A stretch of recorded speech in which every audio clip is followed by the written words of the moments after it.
안녕하십니까, 유석현입니다. 혹시 기억나십니까? 유전 무죄, 무전 유죄. 돈이 있으면 죄가 없고 돈이 없으면 죄가 있다. 지난 1988년 10월 세상을 떠들썩하게 했던 인지 사건을 일으킨 탈주범 지강헌이 외쳤단 말입니다.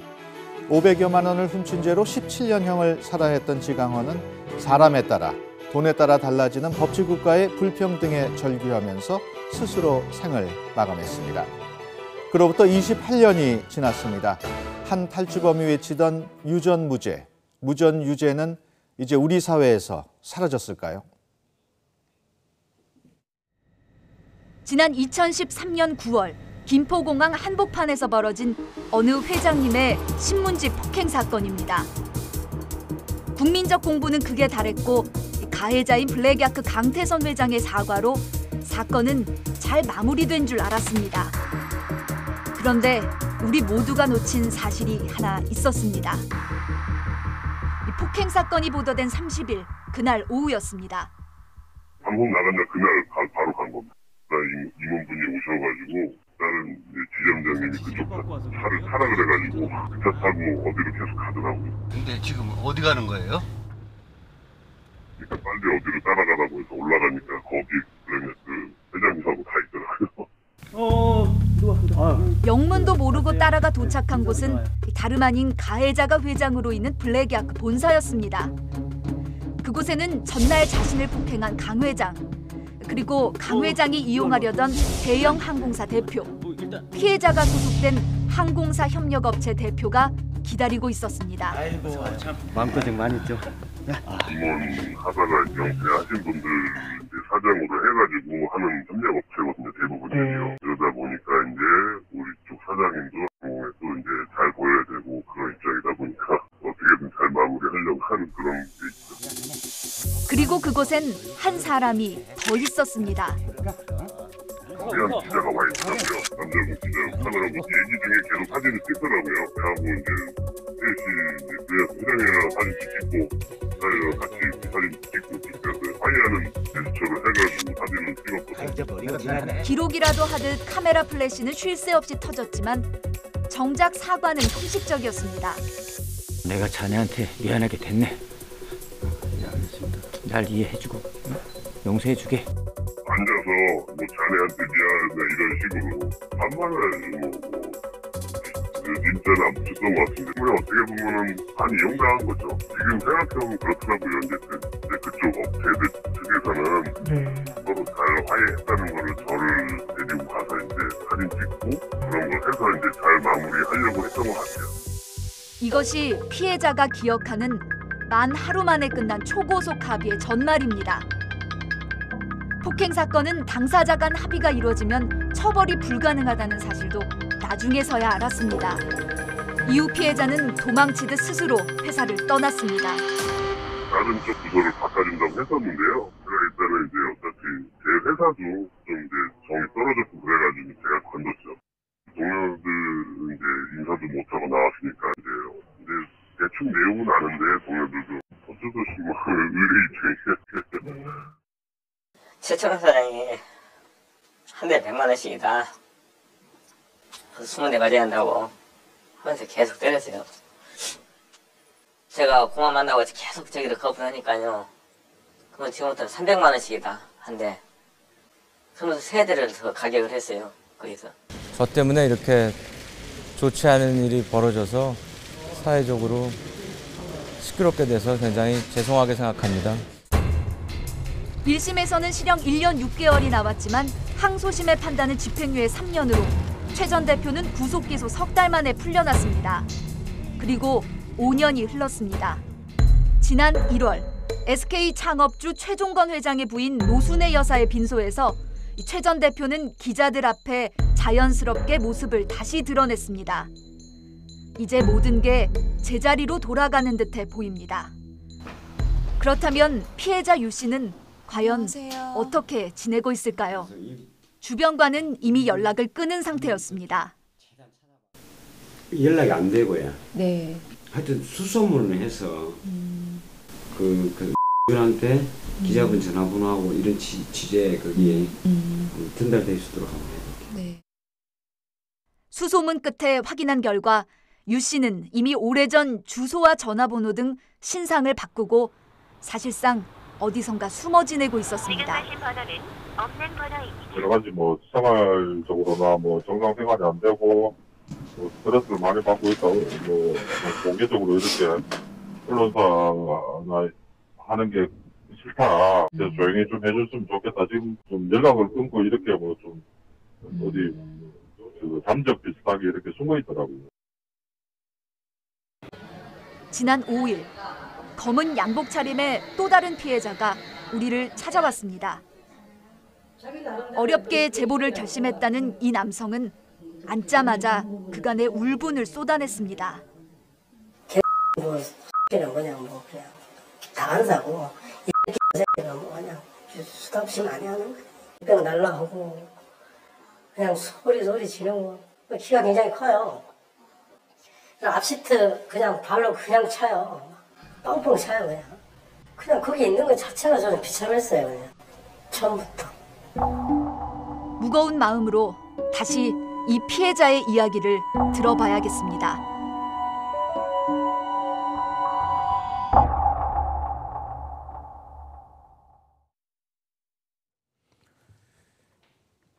요즘 유행하는 말 가운데 하나가 갑, 또 갑질입니다. 성실히 살아가는 을을 짓누르는 대한민국의 민낯을 보여주는 용어인데요. 그냥 웃고 넘기기에는 씁쓸함을 감출 수 없습니다. 여러분은 어떻게 생각하십니까? 오늘은 재벌과 벌금에 대한 이야기 나눠보겠습니다. 오늘 도움 말씀 주실 전문가분들 소개해드립니다. 서울대 법학전문대학원 이상원 교수, 또 중앙대 사회학과 이병훈 교수, 그리고 취재를 맡은 박정훈 기자입니다. 안녕하십니까? 네, 안녕하십니까? 예. 오늘 좋은 말씀 부탁드립니다.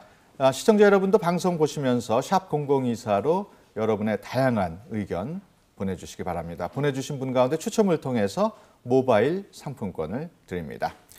이병훈 교수님, 예. 사실 재벌들의 갑질 논란이 어제 오늘 일이 아닙니다. 예. 이렇게 근절이 안 되는 이유가 뭘까요? 제가 한 세 가지 이유로 좀 이 문제를 생각을 해보게 되는데요. 예. 첫 번째는 요즘 또 다른 유행어가 금수저, 은수저라고 그러죠. 예. 금수저, 은수저, 흑수저까지 얘기 나오는데 이 자리에서 거론되는 재벌 2세들은 다이아몬드 수저라고 이제 표현될 수가 있을 것 같아요. 예. 그들 스스로가 아무래도 이제 갑질을 당연하게 생각하게끔 성장이 되지 않았나, 그런 특권 의식이 마련되면서, 그러면서 그 자기 회사나 자기가 관계하는 아랫사람들한테 이런 횡포나 폭력까지 해도 무방하다라는 그런 인식이 배어 있다는 점이 하나가 될 것이고요. 예. 또 하나는 그 많은 약자들이 그 재벌이라 하면은 우리 사회에서는 이제 가장 많은 돈을 갖고 있고 그들이 그 돈을 해서 권력을 행사하는 것인데, 그런 돈, 권력에 매이다 보니까 약자들이 이러한 횡포나 폭력을 받더라도 어디에 이제 하소연하지 못하고 감수를 하는 그런 것이 이런 문제를 계속 낳고 있다는 얘기가 되고요. 예. 세 번째 이유는 이런 재벌들이 이런 다이아몬드 수저들이 잘못된 행동을 하게 되면은 정부나 아니면 법에 위반되는 행동에 대해서는 법원 사법부가 엄정하게 이걸 처벌해서 좀 바로잡도록 해야 되는데, 우리 사회에서는 네. 그런 좀 정의가 제대로 좀 작동이 되지 않는 측면도 또 다른 이유로 볼 수가 있을 것 같습니다. 예. 이상원 교수께서는 어떻게 보셨습니까? 네, 재벌들의 갑질이 왜 이루어지는가를 가장 잘 말씀드리려면 제가 재벌이 되었으면 참 좋았을 텐데 예. 재벌이 아니어서 추측할 수밖에 없는데 예. 대체로 이 교수님께서 말씀하신 대로 이제 어떤 행동, 저는 형법학자로서 어떤 비행이나 범죄의 원인을 분석하는 여러 가지 툴들이 있는데 만약에 이제 재벌들에게서 공통적으로 이러한 현상이 발견된다면 재벌들이 갖고 있는 공통적인 어떤 환경이 있을 것이다. 예. 그 환경이 뭐냐 하면은 우리 인류 역사를 살펴보면은 어떤 자본, 즉 생산수단이라는 것이 권력으로 이루어지고 특히 자본주의가 심화되면서 이 권력이 그 자본을 갖고 있지 않은 사람들에 대한 전인격적인 이제 지배 권력 관계로 이루어지게 되고, 그런 환경에서 계속 자라다 보면은 이제 재벌들은 그 아닌 사람들에 대해서 어떤 자기는 그 지배하는 그러한 의식을 갖게 되는데 예. 문제는 그 지배하는 의식 속에서 어떠한 해코지를 했을 때 적정한 어떤 제재 수단이 있어야 되는데 그러한 제재가 없이 계속해서 와서 이런 정도는 해도 된다는 것이 점점 발달해서 그러한 이제 문제들이 생기지 않았는가 이런 생각이 듭니다. 예. 지금 방송 시작한 지 얼마 되지 않았습니다만은 재벌의 갑질에 대한 시청자분들의 문자 많이 들어오고 있습니다. 시청자 3309번님, 영화 한 편을 보는 것 같았다라는 의견을 주셨는데요. 박정은 기자, 네. 욕설은 물론이고 폭력, 또 피해자가 받은 고통이 굉장히 심했을 것 같은데 어떻습니까? 네, 그렇습니다. 아까 화면에서 저희를 찾아왔던 남성 어떤 분인지 좀 궁금하셨을 텐데요. 2년 전쯤 대림산업 이해욱 부회장의 수행기사로 일했다는 이 남성이었습니다. 아직도 당시의 피해가 큰 트라우마로 남아 있었는데요. 직접 들어보시죠. 상황에서 사이드미러를 접었는데 이게 하게 되면은 더 위화감이 더 압박하는 운전을 할 수가 없어요. 그러니까 먹통이 돼버린 거죠. 눈을 가리고 운전하는 거랑 똑같은 거야. 사이드 밀러를 접고 하는 거야. 내가 볼 때 그렇게 해서 희를 느끼는 거야. 하면 운전 다 하지 이놈아. 이게 무슨 냄새야? 저한테서 냄새가 난다는 거예요. 네가 한번 냄새를 한번 맡아봐. 그 다음부터 이제 어디 대기를 하면은 차에 있을 수가 없어요. 그러면 딱 타고 내리면 트렁크에서 꺼내요. 싹 뿌린 다음에 문을 닫고 그냥 바깥에 그냥 있어요. 그 추위 후들후들 떨면서 그냥 바깥에 그냥 있어야 돼요. 그냥 왔다 갔다 하면서 이제 있어야 돼요. 운동감이죠. 완전히 미치는 거죠, 이제. 대장님 눈이 마주쳐서 바깥에서 그러니까 바로 문자가 날라온 거예요. 너 왜 나랑 눈 마주치냐고. 너 지금 뭐 하는 거냐고. 눈 마주치지도 말하는 거예요. 이혁 부회장 항상 이야기하는 게 그거예요. 너 같은 애들 천지야. 너같이 운전하는 애들 천지야. 이 정도 짐승도 이 정도 말했으면 내 얘기 듣겠다. 근데 나는 근본적으로 네, 이 피해자가 제보를 결심한 이유는 이해욱 부회장이 이 사과 방식 때문이었는데요. 이 부회장은 지난달 이 주주총회장에 나와서 이 피해자 한 분 한 분을 만나서 사과하겠다고 했었는데 네. 아직까지 이 피해자에게는 연락 한 통이 없다고 합니다. 특히 가해자가 사과를 선별적으로 하고 있다 이런 것에 대한 분노가 큰 상황이었는데요. 결국 피해자가 원하는 것은 국민의 공분이나 여론의 비판을 누그러뜨리기 위한 사과가 아니라 이 피해자에 대한 진정한 이 사과를 원하는 것이었습니다. 예. 눈이 마주쳐도 안 된다. 또 추운 겨울 차에 들어가 있어도 안 된다. 사이드 미러를 접고 운전해라. 참 이해하기가 어렵습니다. 그런데 이런 슈퍼 갑의 일탈 행위가 갈수록 그 수위가 높아지고 있다는 게 사실 더 문제인데 그 원인이 뭘까요? 우리 이병훈 교수님. 앞서도 몇 가지 제가 이런 문제가 왜 되풀이 되는지 말씀을 드렸는데요. 저로서도 이 화면을 보면서 참 납득이 안 되네요. 21세기인데 마치 네. 몇백 년 전에 봉건 시대에 네. 그 신분 사회에서 그 상전이 아래에 종이나 노예를 부리듯이 하는 일들이 뻗어지 벌어지고 있다는 것인데 이것은 그만큼 아무튼 이런 잘못된 행동을 하더라도 된다는 본인이 그런 생각을 내면에 갖고 있다는 게 첫 번째 이유가 될 것이고 이런 잘못된 행동에 대해서 이것을 바로잡아주고 이런 잘못 행동에 대해서 엄정하게 좀 처벌할 수 있는 우리 사회의 어떤 규범 장치가 있다 한다면 이런 일들이 벌어질 수가 없겠죠. 하다 보니까 이것이 민주사회 모든 사람들이 그 사회생활하면서는 다 같이 동등한 주인으로서 다 대접을 받아야 될 세상인데 어떤 사람은 주인이고 어떤 사람은 종 로비가 되는 그런 식의 일들이 벌어지는 게 참 이해할 수가 없습니다. 예. 이상원 교수님, 네. 이런 그 갑질이 끊이지 않는 게 네. 처벌이 약해서 그런 건 아닐까요? 그런 면이 없다고 말씀드리기가 좀 어려울 것 같습니다. 사실 그동안 우리나라 그 양형 형태를 보면은 좀 그 갑에 속하는 사람들, 또 재벌뿐만 아니라 그런 사람들에 대한 형벌이 좀 약했던 것이 아닌가 하는 그런 평가들이 많이 있고, 그런 것이 지금 이러한 갑질에 하는 큰 원인이 되지 않는가 이제 생각이 되는데요.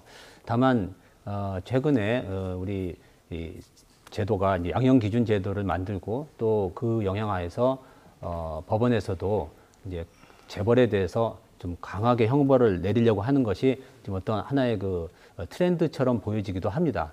그럼에도 불구하고 아직까지 이런 일이 벌어지지 않는다면, 벌어지고 있다면은 아직까지 그러한 양형이 어떤 문제가 있지 않는가 뭐 이런 거에 대해서 우리가 좀 검토를 해볼 필요는 있다고 생각이 듭니다. 예. 그렇다면 박정은 기자, 그동안 네. 이런 재벌들의 갑질 횡포에 대해서 처벌이 적절했습니까? 네, 재벌 갑질에 대한 처벌, 불공정했다 이런 생각 막연하게는 하셨을 텐데요. 실제 그랬는지 제가 한번 짚어보겠습니다. 예.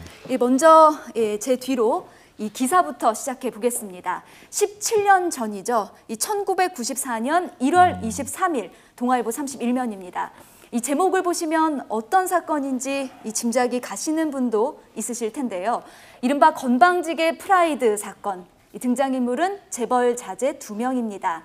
이 방 깊은 시각 고급 승용차를 몰고 강남 대로를 질주하던 이들 앞으로 경차 한 대가 끼어든 겁니다.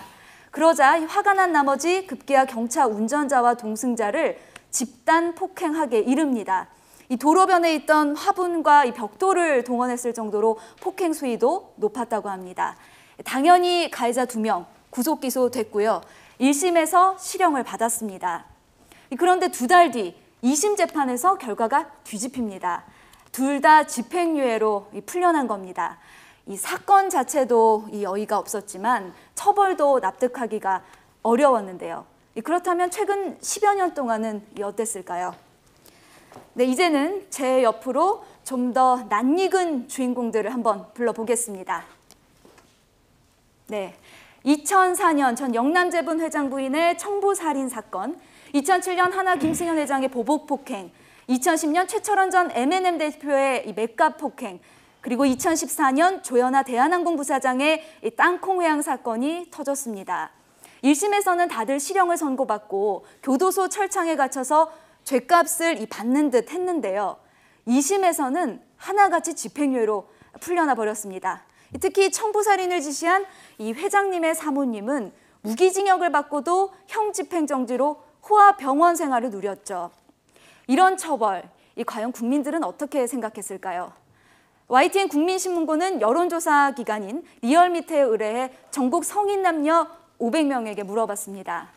먼저 두 분 교수님, 이 재벌 갑질에 대한 처벌 공정했냐 불공정했냐 이렇게 물어봤는데요. 이 불공정했다는 답변이 몇 %나 나왔을 것 같으세요?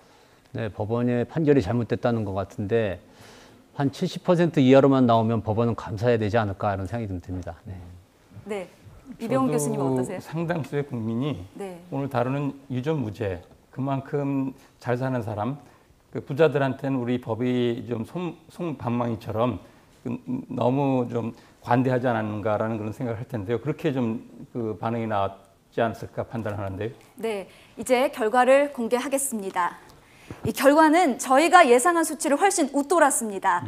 94.9%, 500명 가운데 10명을 빼고는 갑의 횡포에 대한 처벌이 공정하지 않다고 답했습니다.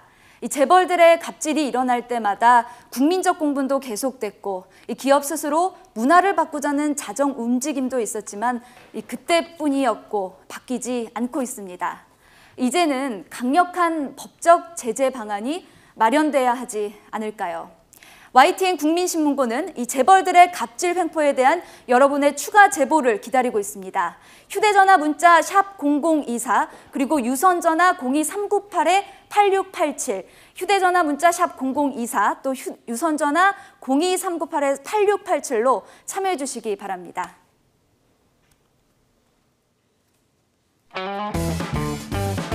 신문고 돌발 퀴즈. 생계를 위해 어쩔 수 없이 범죄를 일으켜 벌금을 선고받은 사람들에게 담보나 이자, 신용조회 없이 돈을 빌려주는 국내 은행은 어디일까요? 1번 막장은행, 2번 장발장은행, 3번 신문고은행. 정답을 아시는 분은 샵 0024로 문자 보내주세요. 10분께 상품을 보내드릴게요. 네, 앞서 보셨습니다마는 재벌들의 2심 집행유예 법칙이라는 말이 나올 정도로 1심 판결과는 달리 2심에서는 모두 집행유예로 풀려나는 상황입니다. 이상원 교수님, 네네. 왜 이런 일이 벌어질까요? 네, 그러니까 1심에서는 실형을 선고했는데 2심에서 집행유예가 됐다는 것이죠. 그러면 그 상황을 보고 뭐 1심이 틀렸거나 예. 2심이 틀렸거나 둘 중에 하나인 것 같은데 네.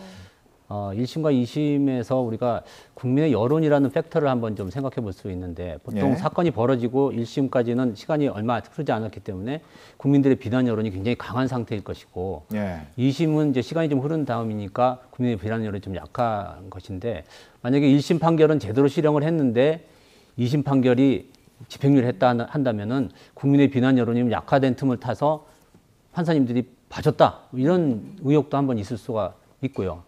또 반대로 1심에서는 국민의 비난 여론이 너무 무서워서 원래는 집행유예를 해야 되는 것이 적절한 사안인데 할 수 없이 실행을 했다가 2심에서 다시 원래대로 했다 이런 가능성도 한번 생각해 볼 수가 있는 거고 예.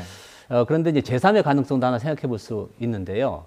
어떠한 그 재판을 하려면 여러 가지 자료가 재판정에 이제 제출이 돼야 되는데 예. 처음에 수사할 때는 피고인에게 굉장히 불리한 자료만 이렇게 주로 이제 수집이 되고 예. 재판 과정을 통해서 변호인이나 뭐 피고인이 재료를 내면서 점점 피고인에게 유리한 양형 자료들이 이제 제출이 되게 됩니다. 예. 그래서 시간이 흐르면서 피고인에게 유리한 양형 자료가 제출되고 또 1심에서 구속되면서 어느 정도 처벌이 된다는 것.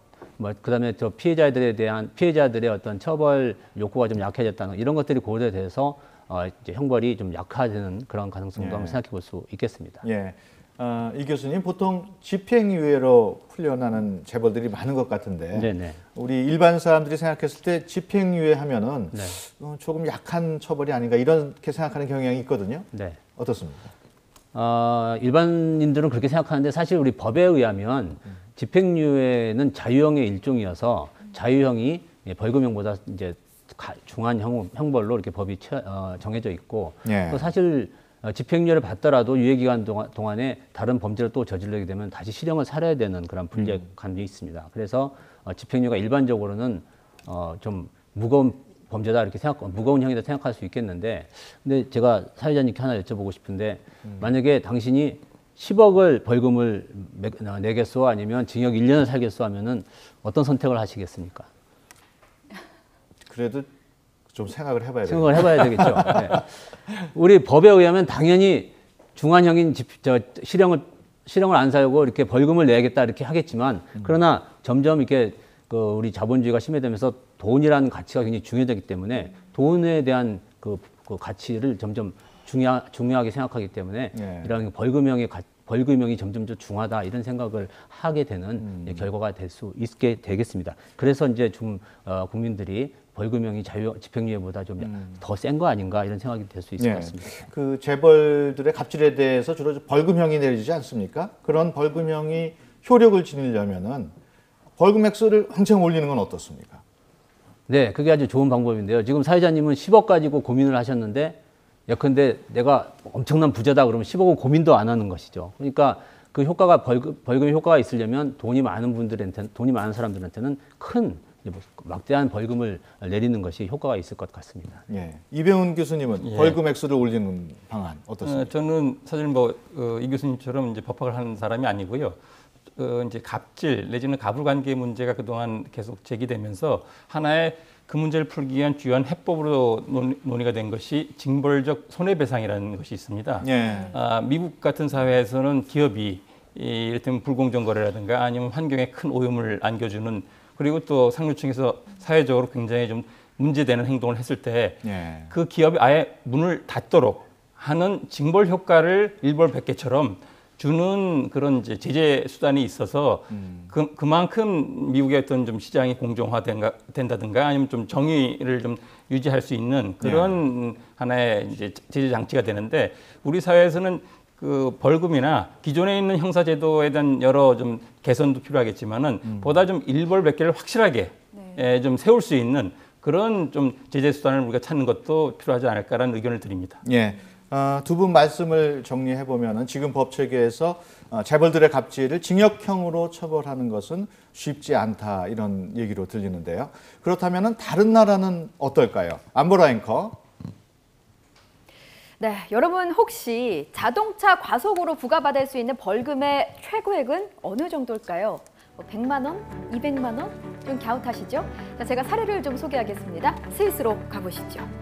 자, 스위스의 한 남성 과속으로 무려 얼마의 벌금을 받았을까요? 무려 3억 3천만 원의 벌금을 부과받았습니다. 이게 스위스에서 나온 과속 범칙금 가운데 최고라고 합니다. 이유는요, 이 좋은 차를 탄 남성이 이른바 백만장자 재산이 어마어마했기 때문입니다. 그런데 스위스만이 아닙니다. 핀란드에서는요, 당시 부회장이었던 노키안시 바뉴키 부회장이 오토바이를 타고 과속을 했는데요. 무려 11만 6천 유로, 우리 돈으로 1억 3천만 원의 벌금을 냈고요. 자, 이번에는 독일로 가보겠습니다. 축구 선수 출신의 미하일 발라크 역시 자동차 과속 운전으로 만 유로, 우리 돈으로 벌금 1,300여만 원을 냈습니다. 자, 유럽 국가들에서는 개인의 벌금이 일괄적으로 적용이 되지 않습니다. 벌금이 자산과 소득에 따라서 달라지는데요. 쉽게 말하면 돈이 많으면 그만큼 벌금도 올라가는 셈입니다. 자, 독일은 벌금을 자산에 따라서 최대 1,600만 달러, 우리 돈으로 무려 184억 원까지 부과를 할 수 있고요. 스위스는 얼마일까요? 스위스는 최대 11억 원까지 벌금 액수가 올라갑니다. 지금 시청자 여러분의 문자 반응이 굉장히 뜨겁습니다. 국내 도입이 시급하다, 이런 문자가 좀 특히나 많이 보이는데요. 자, 그렇다면 이성원 교수님, 시청자께서 보내주신 의견 중에 이 질문 좀 드려야겠습니다.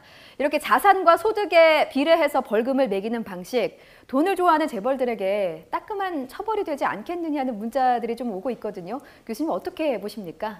네, 따끔한 처벌이 될 수 있을 가능성이 맞습니다. 네. 사실 현행법제에서는 예컨대 우리가 음주운전을 했다 그러면은 법이 정한 금액 한도에서 판사님이 너는 100만 원이다 이렇게 정액을 정해서 선고를 하고 100만 원을 냅니다. 그때 이 사람이 부자인지 가난한지 고려하지 않습니다.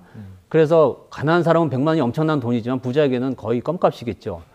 그래서 이런 것을 총액 벌금 제도라고 하는데, 여기서 우리가 이제 논의하고 있는 제도가 일수 벌금 제도라는 것이 있습니다. 일수 벌금 제도라는 것은 예컨대 아까 같이 음주운전을 했을 때 이 사람은 20일 정도에 해당하는 수입을 벌금으로 내게 하자 이렇게 하면, 만약에 그 수입이 일당 하루에 5만 원 버는 사람이면 100만 원을 내면 될 것이고 50만 원을 버는 사람이면 1000만 원만 내면 될 것이고, 그런 것이 이제 그 벌금 내는 사람한테 공평한 부담을 안겨준다 하는 그런 제도가 논의되고 있습니다. 예, 사실 세금이나 그 건강보험료 소득에 따라 내지 않습니까? 네네, 그렇죠. 그렇다면은 벌금도 네. 그렇게 하지 못할 이유가 없을 것 같은데요. 네, 그렇게 하지 못할 이유가 없습니다. 특히 우리나라가 그동안 많은 제도의 변화를 거쳐서 이제 부동산 실명제, 금융 실명제, 그다음에 또 부동산에 관한 전산화가 전국적으로 이루어져 있고, 또한 금융기관이나 국세청, 또 국민연금관리공단, 특히 건강보험공단 이런 곳에서 가지고 있는 그 데이터를 충분히 활용하면 그 소득이나 재산을 확인할 수가 있습니다.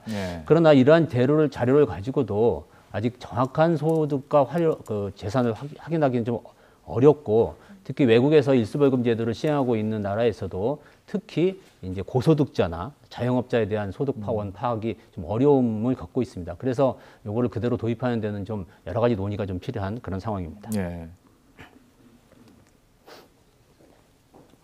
네, 지금 자산에 비례한 벌금제 교수님이 말씀을 하셨는데, 새로운 이야기 같지만 우리나라에서 상당히 논의가 오래돼 왔던 제도였습니다. 지난 1995년도 형법 개정안을 성안할 당시부터 시작해서 형법 개정을 논의하는 테이블마다 이 자산에 비례한 벌금제, 교수님이 일수 벌금제라는 명칭을 사용하셨는데요. 이 벌금제를 도입하는 문제가 테이블에는 올랐는데 매번 이 흐지부지 끝나버렸던 상황입니다. 심도 있는 논의가 이루어지지 못했던 것이죠. 예, 그 자산 비례 벌금제 국내 형법학계 의견은 어떻습니까? 형법학계에서는 그 이론적으로 약간 그 논의가 많이 분분한데요.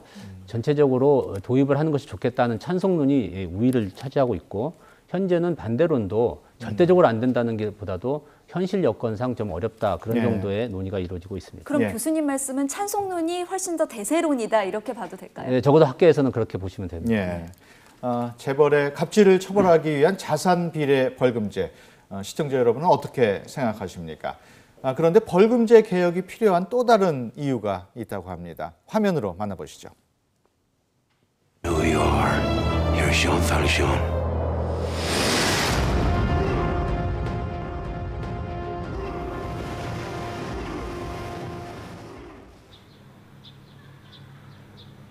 도심 속 골목길. 그 한편 4층 건물로 오늘도 편지가 도착했습니다.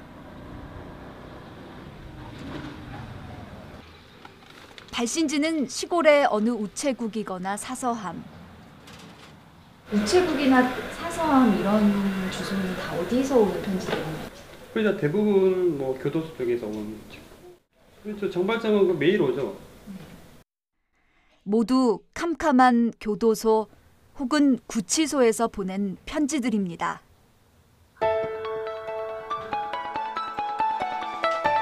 번듯한 간판 하나 없는 이곳은 가난 때문에 죄를 지은 사람들에게 신용조회도, 담보도, 이자도 없이 벌금을 빌려주는 장발장 은행입니다. 한 글자 한 글자 손으로 눌러 쓴 편지에는 어느 한 사람의 굴곡진 인생이 또는 절박한 고해성사가 적혀 있습니다. 철부지 유아기적인 모습처럼 우는 아이에게 젖을 준다고 하셨던 제 할머니 말씀이 떠올라 제 현 상황과 심정을 우는 아이처럼 울먹여 봅니다. 어느 수배자의 또 다른 편지입니다. 지난 5월 8일 셋째를 출산했습니다.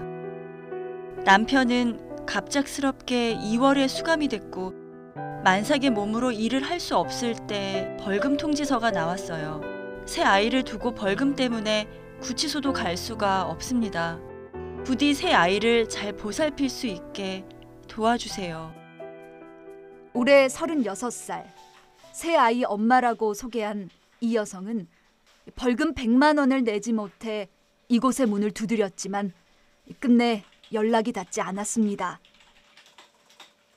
보통 이런 분들은 환경이 다음날 수신정지가 될 수도 있고 다음날 집이 내 월세를 못 내서 빠져야 될 수도 있고 이사를 가는 경우도 있고 이래서 연락처가 불분명한 경우들이 많습니다. 그래서 이렇게 연락이 안 돼서 신청이 안 되는 분들이 좀 있으시죠. 그리고 여기 40대 한 가장에 또 다른 편지가 도착했습니다. 지난 11일 늦은 오후 우리는 광주광역시로 향했습니다. 그곳에서 하루 일을 마치고 집으로 향하던 강 씨를 만났습니다. 여의치 않으신 것 같아요? 조금 여의치가 않아가지고 많이 힘들어요. 벽 전체에 까만 곰팡이가 핀 좁은 월세방에서 강 씨는 주변의 도움을 얻어 이 편지를 썼다고 합니다. 성실한 가장이었지만 이제는 수배자 신분이 된 강 씨. 과연 그에겐 어떤 일이 있었던 걸까요? 이제 먹고 살다 보니까 바쁘게 움직이다 보니까 이제 신호 위반을 한두 번을 하다 보니까 신호 위반도 요즘에 30점 이상 되더만요. 그래서 그렇게 됐는 것 같네요. 이제 신호 대기하고 있는데 이제 오토바이가 이제 음주운전을 하고 와갖고 저를 이제 대군 거예요. 네, 그래서 결국은 이제 경찰서까지 가게 됐는데 무면허 운전이라는 이유 하나로 그렇게 됐네요. 10여 년 전 아내와 헤어지고 자폐장애가 있는 두 아이를 혼자 키워오며 하루하루 쉽지 않은 삶이었지만 벌금 300만 원에 인생이 이렇게 휘청일 줄은 몰랐습니다. 우리들한테는 300만 원이라는 돈이 엄청난 큰 돈입니다. 진짜요. 발바닥 부러뜨가면서 상처나도 일하다가 다쳐도 하소연 못해요. 하루에 6, 7만 원씩 벌려고 진짜 있는 사람들은 솔직히 그러잖아요. 300만 원은 아무것도 아니다 생각하고 우리 같은 서민들이 진짜 많아요. 이제 강 씨에게 주어진 시간은 한 달. 이 기간 동안 벌금을 해결하지 못하면 교도소 노역장에서 2달을 갇혀 있어야 합니다. 돈을 구하지 못한 강 씨는 자포자기한 심정으로 얼마 전 아픈 두 아이들도 먼 친척 집에 보냈습니다. 막막하고 답답한 마음에 문득 서러움이 몰려옵니다.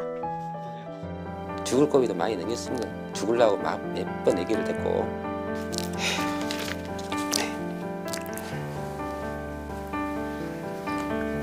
어떨 때는 진짜 몇 번이고 양보고 죽고 싶을 때가 한두 번이 아니에요. 벌금 300만 원. 장발장 강 씨에겐 너무나 가혹한 형벌이 됐습니다.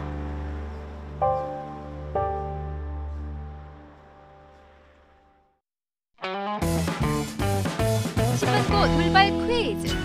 생계를 위해 어쩔 수 없이 범죄를 일으켜 벌금을 선고받은 사람들에게 담보나 이자, 신용조회 없이 돈을 빌려주는 국내 은행은 어디일까요? 1번 막장은행, 2번 장발장은행, 3번 신문고은행. 정답을 아시는 분은 샵 0024로 문자 보내주세요. 10분께 상품을 보내드릴게요. 네, 신문고 돌발 퀴즈 샵 0024로 정답 보내주시기 바랍니다. 힌트는 앞서 보셨던 그 VCR의 영상에 정답이 있습니다. 장발장 은행에 관한 영상을 전해드렸는데요. 오답이 좀 많이 오고 있다고 합니다. 저희 신문고에서는 어떤 불편 부당함을 위해서 열심히 노력할 뿐 은행을 소유하진 않습니다. 자, 자산비례 벌금형 도입에 대해서 이야기를 나누고 있습니다. 국민들은 어떻게 생각했을지 전해드리겠습니다.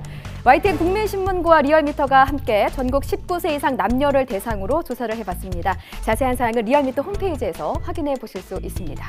자, 먼저 89.7%, 10명 중에 9명, 대다수의 국민이 자산비례 벌금형 도입에 대해 찬성하는 의견을 주셨습니다. 하지만 이 제도 도입 이전에 가배 횡포를 일삼은 재벌들을 제대로 처벌해야 한다는 목소리도 많았는데요. 가배 횡포를 막기 위한 가장 효과적인 형벌은 무엇이냐고 물었습니다. 약 70%가 징역형과 자산비례 벌금형을 꼽았고요. 이어서 자산비례 벌금형, 징역형, 사회봉사형의 순으로 나타났습니다. 자, 그런데 이상원 교수님, 이렇게 이 자산비례 벌금형을 찬성하는 국민들이 많은데 왜 국내에 도입이 되지 않는 겁니까? 네, 그것은 아까 방금 좀 전에 말씀드렸다시피 네. 소득을 또는 자산과 소득을 정확하게 파악을 해야만 이게 효과적일 텐데 정확히 파악하는 게 좀 어렵고 정확히 파악하지 않은 상태에서 자산비례 벌금을 선고한다면 그 판결에 대해서 국민의 신뢰가 좀 떨어질 것이다 하는 우려가 많기 때문에 그렇습니다. 네. 네, 아까 벌금 300만 원에 인생이 휘청인다는 장 씨의 사연 우리가 봤는데요. 참 안타까운 마음이 드는 건 진짜 어쩔 수가 없었습니다. 이병헌 교수님 혹시 어떻게 보셨나요? 앞서 우리 논의에서는 그 유전 무죄의 재벌들의 한 면을 살펴봤다면 네. 또 다른 면에서는 그 무전 유죄, 돈이 없어서 사소한 죄임에도 불구하고 큰 처벌을 받는 사람들이 우리가 잘 아는 빅토르 이고의 레미제라블 네. 그 주인공인 이제 장발장이 빵 조각 하나 조카들 위해서 배고픈 조카들 위해서 빵 한 조각을 훔쳤다가 5년 동안 징역을 산 그런 현실이 그 소설상으로는 200년, 300년 전의 현실인데 그것이 우리나라에 이렇게 나타나고 있다는 것이고 지금 한 사례는 빙산의 일가일 것이고 네. 일가일 것이고 보다 많은 없는 사람들이 이런 어려움에 처하지 않았을까라고 생각이 듭니다. 맞습니다. 지금 스튜디오에 그 수배자 강 씨의 이 동의를 얻어서 장발장 은행에 보냈던 편지를 저희가 들고 나왔는데요. 다행히 저희 취재 이후에 이 강 씨는 장발장 은행에서 300만 원을 빌려서 다행히 교도소 노역장에 가는 일은 막았습니다. 네. 하지만 이 돈이 없어서 벌금을 못 내서 교도소에 끌려가야 하는 사실상 실형을 살아야 하는 사람이 한 해 4만 7천여 명에 이른다고 합니다. 예. 얼마 전에 골목 상권 침해 문제로 법정에 불러온 그 신세계의 정용진, 정유경 남매에게 검찰이 청구한 벌금도 400만 원, 또 700만 원이었습니다. 재벌의 벌금과 장발장의 벌금, 정말 한번 생각해 볼 문제가 아닌가 싶은데요.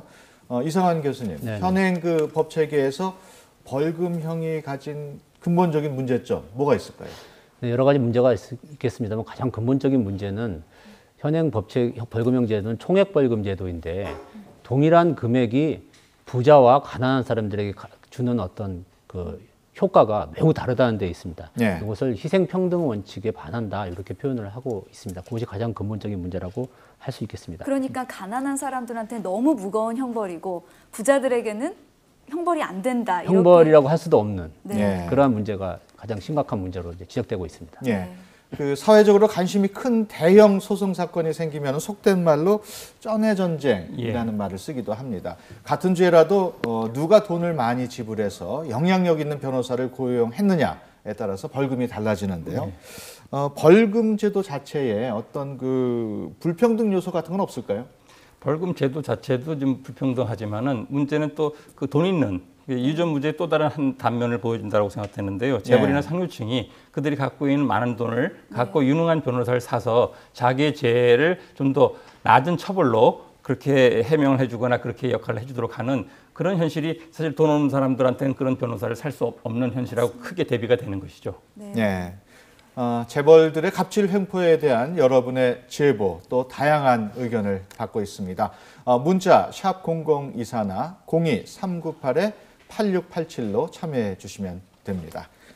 다시 한번 알려드리겠습니다. 개별 갑질 횡포에 대한 여러분의 제보나 의견 문자 샵 0024나 02-398-8687로 참여해 주시면 되겠습니다. 네, 외국의 경우에는 자산 비례 벌금형을 도입한 나라가 있다고 하는데요. 어디인가 있을까요? 네, 지금 아까 안보라 앵커가 잠깐 설명을 했지만 유럽의 11개 나라들이 우리처럼 총액 벌금제, 똑같은 죄에 모든 돈이 있건 없건 똑같은 벌금을 매기는 벌금제가 아니라 자산과 소득에 따라서 차등을 두는 이 벌금제를 시행하고 있고요. 미국과 영국 같은 경우도 현재의 벌금제가 문제가 있다는 이 인식을 갖고 일부 주에서 시범 운행을 하고 있습니다. 하지만 이 교수님, 저희는 아직 시범 운행, 운행이라든지 심도 깊은 논의도 안 된 상황 아닙니까? 심도 깊은 논의라고 하기는 모르지만 논의는 많이 되고 있습니다. 네. 그렇지만 현실적으로 그것을 시행을 했을 때 생길 수 있는 여러 가지 부작용, 가장 큰 것이 소득 파악이 과연 정확할까에 대한 우려, 이것 때문에 아직 입법까지는 이루지 못하고 있습니다. 네, 오늘 많은 얘기를 나눴습니다만 끝으로 갑질 횡포를 막기 위한 대안, 제도를 비롯해 어떤 방법이 있는지 궁금한데요. 이배훈 교수님. 짧게 제가 말씀을 드린다면 앞서 언급했던 징벌적 손해배상과 같이 뭔가 좀 우리 사회의 권력이든 많은 돈을 가지고서 그런 이유로 해가지고 가벼운 벌 받아서는 곤란할 것이고요. 그들이 특히 약자에게 횡포라든가 못된 일을 했을 경우에는 그만한 일벌백계의 좀 처벌을 할 수 있는 그런 좀 사법 체계가 마련될 필요가 있지 않을까 싶고요. 또 한편으로는 약자, 을들이 그들을 좀 구제하고 그들의 몫을 좀 대변할 수 있는 그런 신문과 같은 그런 사회 정책 체계도 좀 필요하지 않을까 말씀을 드리고 싶습니다. 네, 이사원 교수님. 네, 저도 대체로 비슷한 말씀인데 강한 형벌 또 강한 도덕적인 비난 이런 것이 좋은 효과적인 제도 방책이 될 수 있습니다만은 이것은 이제 제가 보기에는 하책이라고 볼 수 있겠고 중책으로는 어떤 사회 구조 또는 기업 경영 지배 구조를 변화시키고 문화를 바꾸는 것이 중책이 될 수 있겠고 제가 개인적으로는 가장 상책은 우리 사람과 사람 사이에 서로 미워하지 말고 사랑하는 마음으로 살아가는 것이 가장 상책이 아닌가 생각이 됩니다. 네, 알겠습니다. 오늘 도움 말씀 주신 세 분 고맙습니다. 감사합니다. 네, 감사합니다. 네, 오늘의 퀴즈 정답자 공개해 드리겠습니다. 네, 생계형 범죄로 벌금을 선고받은 이에게 담보나 이자 없이 돈을 빌려주는 은행은 어디일까요? 문제였는데요. 정답은 2번 장발장 은행입니다. 지금 화면 하단에 정답자 나가고 있습니다. 오늘 퀴즈에 참여해 주신 분들 고맙습니다. 부모님께 이런 말 해본 적 있나요? 고마워요, 엄마. 말 한마디가 효도입니다. 노인들이 피해를 보고도 집안일이라 생각해 오히려 쉬쉬하려 하기 때문입니다. 쇠사슬로 묶어 감금하고 머리채까지 잡고 무자비하게 때리고 손을 모아 빌기까지 했지만 의원을 가면 죽으러 가는 것인데 나는 병원도 안 가. 나 자식 낳았다 어떤 일을 당했다가 쓴 거는 뭐 안 해.